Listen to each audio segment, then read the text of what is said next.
The Houston Texans added the perfect weapon. And I think we spend so much time talking about the big names, and sometimes we can forget just a little bit as we get into May and into June and into July and even into August. We forget some of the kind of glue core pieces that were added in the offseason. It's so easy to see the big flashy names, the Stephon Diggs of the world. I just think the Danielle Hunters of the world, that we forget that sometimes there's just a perfect match and a perfect weapon. And in this video, we're going to be talking about that player, and it is none other than your new middle linebacker, Azeez Al-Shaair. And he was the first choice for the Houston Texans. The beautiful thing is that the Houston Texans were his first choice too, not just in 2024 this year, but also in 2023 last year. So before we get into this video, just a couple things. Just want to let everybody know, if you're in Houston, my brother-in-law's in Houston. They were just up here for a week.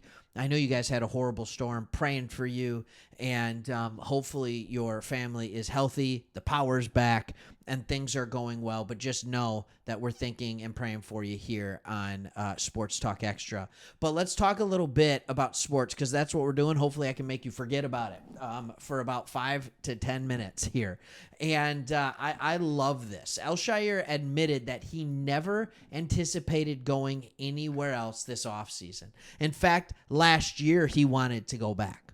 He wanted to be with his defensive coordinator in D'Amico Ryans, but he was able to go make some money in Tennessee, and now he's home, where he wants to be in Houston. Here's what he had to say about it, because I love nothing more than actually seeing what he had to say. He said, "I think the fit, just the familiarity with D'Amico, with Ryan's scheme, the players, even playing against them, you could just see the fit," Al-Shaair said. And by the way, the Texans smoked the Titans. Like, we know this, all right? And that is kind of one of those beautiful things where it's like, yeah, we'll play you. I'm good with that. And he wants to be on the team that has a higher future. He said, "When things started to kind of really boil down, the last couple hours of me deciding where I was going to go and who I was going to play for, I think that when I really sat down and looked at the whole situation, I was genuinely never anticipating going anywhere else. And then when you can get a 3-year deal for $34 million, that is a good deal for him. That's a good amount of money for a middle linebacker. And now for the Texans, you're fixing a hole in your defense that you had that was just Denzel Perriman or bust, right? And you're able to get him. Oh my goodness, it's a good deal for you too." So in this video, I want to talk about a couple things. I want to talk to you about who Azeez Al-Shaair is as a player. Like, what are you going to get out of him, and why is he the perfect weapon in this defense? And then we'll go ahead and talk a little bit about what we anticipate kind of seeing what this defense being as a whole this year and what it could look like. So first, let's talk about Azeez Al-Shaair. Here's what I noticed about him. First, when you see him, just to give you a little, he's not an oversized linebacker. He's 6'2", listed at 228 pounds. He is out of a small school in Florida Atlantic. This isn't like one of the big dogs. He also is a player that, if I'm going to be completely honest, doesn't have a lot of tread on his tires. He was drafted in 2019, and here are his total snaps for his entire career. In 2019, he had 174. In 2020, 305. 2021, he played more, 730. 2022, 313. And it wasn't until last year with Tennessee that he played every single snap, 1,101. But why didn't he play every snap for the 49ers? Well, that's what happens when you're behind Fred Warner and Navarro Bowman. All right, and there's a lot of 2 linebacker sets in the D'Amico Ryans defense. So it's not that Azeez Al-Shaair didn't play good defense. His run defense, his tackling grade, his pass rushing grade were all career highs. In fact, his overall grade was a career high his last year in San Francisco. He had emerged. He was just behind what arguably was the most talented linebacking duo in all of football.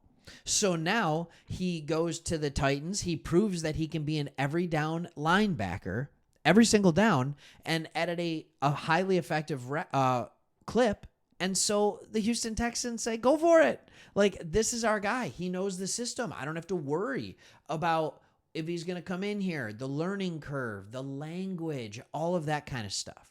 So as I watch Al-Shaair over last year with the Titans, here's what I noticed. There's nothing he doesn't do well. Everything is good. And then I'm going to tell you one very elite characteristic that I notice in just a minute. What he does well, he read and reacts very well. He's never in a hurry. He's never one of those guys that it feels like he's playing at a ridiculous speed. Sometimes you see linebackers where you're just like, they're all over the field. They're flying all around. He's just one of those guys that's just always at the ball. He doesn't seem to have to hurry to get there. But he never is stiff-hipped. He's never wondering where the ball is going to be. He's consistently using his eyes to put himself in a position to succeed. Another thing that I saw him do out of the middle, there were multiple times where he's lined up and he ends up having to actually guard like an Adam Thielen or a slot receiver or something like that. And I've seen him run down the middle of the field with slot receivers. I've seen him be quick enough. Yeah, that's fine. We'll give a thumbs up for that. I've seen him be fast enough or have quick enough hips in order to stick with Adam Thielen. I've seen that from him. When you look at his coverage grade, like, honestly, it's not bad. It's usually in the low 60s from PFF, but the tape backs it up. But here's the elite trait that I just thought was so unique. I don't know in watching tape that I've actually seen a linebacker play better against screen passes, whether those screen passes are to the running back or to the wide receiver, but especially the running back. When he's manned up, when they're in zone, it doesn't matter. That is where that quick read and react comes in so unbelievably handy. Against screen passes, he's unbelievable. He's unbelievable. And same goes for draw or trap plays and things like that because he's just simply not easily fooled. He's spent 5 years with good defensive coordinators, and he's learned the game well.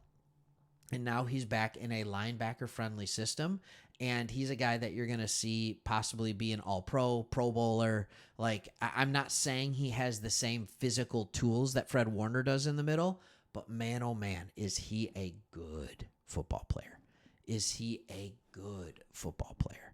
All right, and this is a guy that is coming off of free agency. He wasn't even, I don't even think, drafted by the 49ers. But he has the ability, and he has the read-react to make him something special in this league.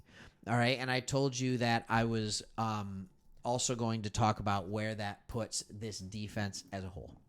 And I think when you look at this defense as a whole, you're already realizing, like, this is a better defense than what we had last year. All right, whether that's simply by saying, all right, we've added Al-Shaair. That's an improvement at the linebacker position. I truly do believe that. I know we lost a guy that had a great year, but I'm going to say this over and over again. It's D'Amico Ryans. It's his system. All right? But just by adding Al-Shaair, just by adding Hunter, just by keeping Stingley, you have addition by addition. By bringing in Autry. All right? The one position that's weaker, the defensive line is stronger. The safeties are the same. Right? The one position that's weaker is second corner. And you have to see if one of those guys can make something happen. Don't be shocked if you still see another move.